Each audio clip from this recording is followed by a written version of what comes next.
Welcome to the program. Thank you. I'm honored to be here. Well, it's Thank great you. to have you. I mean, it's such a timely film, obviously. I mean, it was done last year. I guess you didn't know, nobody knew who was going to win the presidential elections when it came out. When you see it now, since the election, what do you think of it? I think it's taken on a whole other sort of harrowing resonance. It's a film that explores the sort of embryonic stages of Donald Trump's worldview, I would say, and the influence, the malign influence of Roy Cohn, who sort of inculcated in him an ideology and a playbook that is encoded in everything that he does now. And, film can sort of send a transponder and bounce it off the past to speak more vividly to the present, which I think this film does. But seeing it now, to me, it's about a very living danger. So I find it troubling to see the film now. And I'm going to play a clip. We have a few that you guys have given us. And this first one is the kind of genesis of the Trump-Roy Cohn relationship. So he's defending Trump against charges of committing racist practices in his apartment buildings when he was a young real estater by blocking black tenants. Now, that's something the real Donald Trump has steadfastly denied, but he settled with the prosecutors at the time. Here's the clip of that scene. Objection. The Civil Rights Division did not file a lawsuit. Frankly, it compiled a 48-page press release, as far as I can tell. Now, the government has failed to spell out one single fact concerning alleged discriminatory practices against blacks by the Trumps. I motion to have this case dismissed on summary judgment. Overruled. Counselor, continue. Thank you, Your Honor.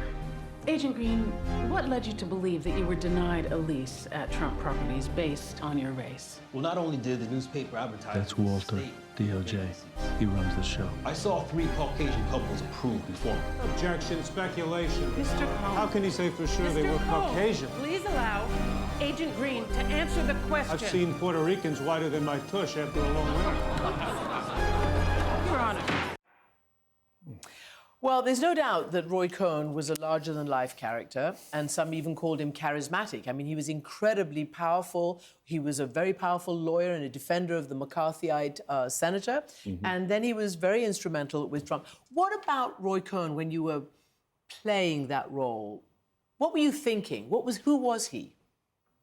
Well, you're, in a way, you're not really thinking anything when you're doing it, but you've spent months and months and months doing a deep dive into the character, into the person, and trying to understand their psyche and what drives them. And, I would say that Cohn stood for a kind of aggressiveness. He stood for a kind of brute force, dissimulation, and misinformation. In a lot of ways, I see him as one of the progenitors of fake news.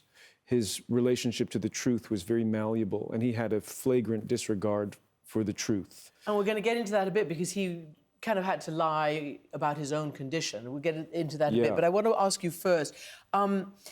There's another clip that we have, essentially what Cohn taught Donald Trump. Great.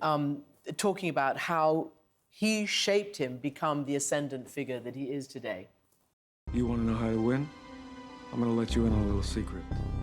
There's rules. Roy Cohn's 3 rules of winning.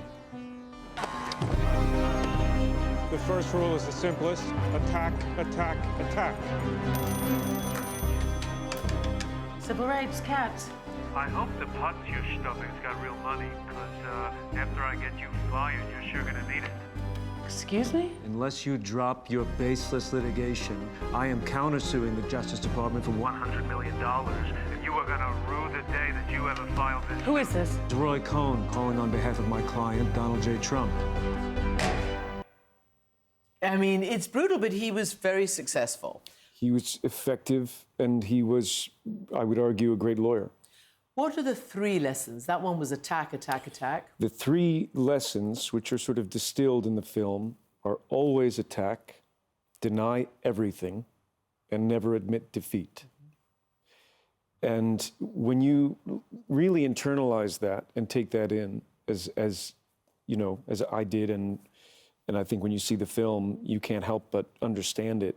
It becomes like a dog whistle that you hear sort of underneath everything that's happening now. I really think I think you can't overstate the influence of Cohn. On, Do you think on the it's a president. film more about Cohn than Trump? Well, I would say it's a film about the relationship. I mean, it's a Frankenstein film in a sense, and it's about the creation of sort of Dr. Frankenstein in Mary Shelley. I would say it's as much about him as it is about the monster.